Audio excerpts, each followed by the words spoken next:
When it comes to painting along the carpet, the best thing you can do here is to tape off the carpet. For that, I'm going to use some 2-inch painter's tape.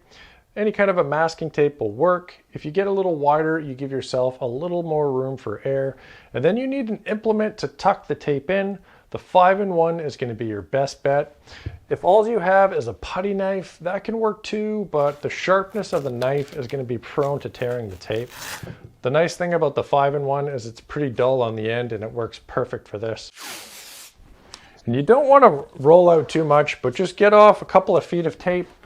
We'll start close to the corner and we'll swing back. And the real key here is to just get a little bit of tape just barely sticking on the bottom of the baseboard. So yeah, you're kind of like 1/8 of an inch to 1/4 of an inch. You're not really sticking it on too hard. You're just gently pressing it on there.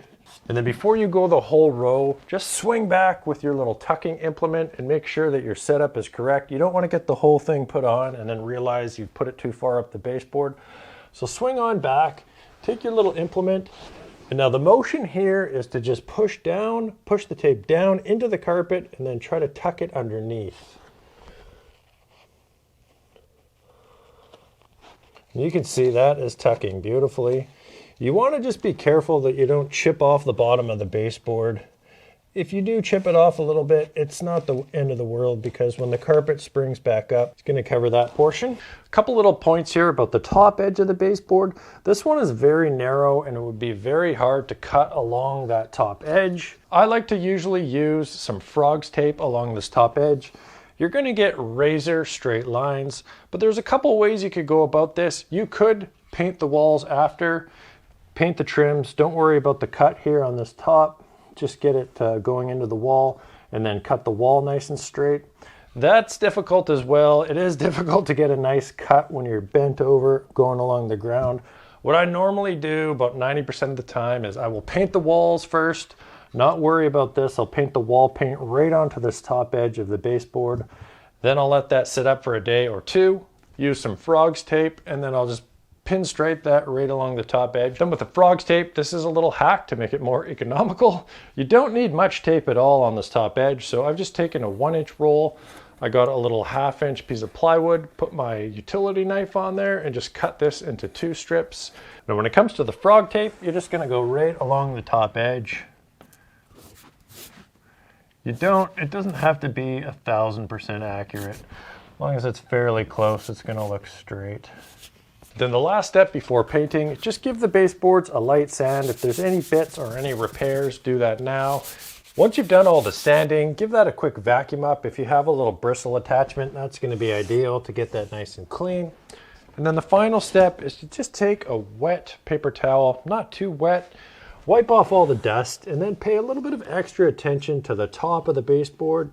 Just make sure that's nice and clean. That is prone to kind of collecting grease and dust. So wipe that off well, and then you're ready for paint. Then when it comes to the actual painting of the baseboards, a couple things. I like to use a 2.5 angled brush.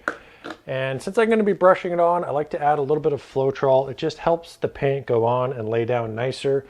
It also extends the drying time, so you have a little more work. You don't need a ton of the Floetrol. I put in a little less than what's recommended on the bottle, but a little bit does make it quite a bit easier. And when it comes to actually painting the baseboards, yes, you have tape on the carpet and the top. Try not to get big pools of paint on either. You're definitely going to get some on the tape, but if you get a pool, just kind of wipe it off. You don't want it to pool up. On the bottom, it can kind of stick together and it can rip and make an ugly mess when you go to pull the tape off. On the top, if you get too much on there, it can want to bleed through the tape, so just be careful of that. And then you just want long, nice flowing brush strokes. And then with the Floetrol, you can always come back if you've got a bad section and just fade it back in. One of the benefits too of having the tape on the top edge is it allows you to get a really nice, even, thick coat on the entire baseboard. That way you can only get away by doing 1 coat instead of 2. So the extra time of the tape on the top is kind of earned back and then some by being able to get away with 1 coat. So the paint is all dry. It's been a couple hours. Now before you peel off the bottom tape along the carpet, take a putty knife. It's a little sharper than the 5-in-1 and not quite as sharp as the utility knife. Take this little blade here and just run it along the bottom edge. That's gonna just disconnect any of the paint that is still attached, and then just pull the tape off somewhat carefully.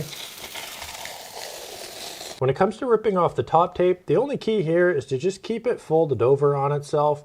If you start pulling it straight out, you're likely to maybe rip the paper or the paint off that it's hooked onto up top. So keep it folded over and just work your way along here with this. Comes off super easy, and you got a nice crispy line on the top. And hey, if you've ever struggled with caulking, check out this video right over here.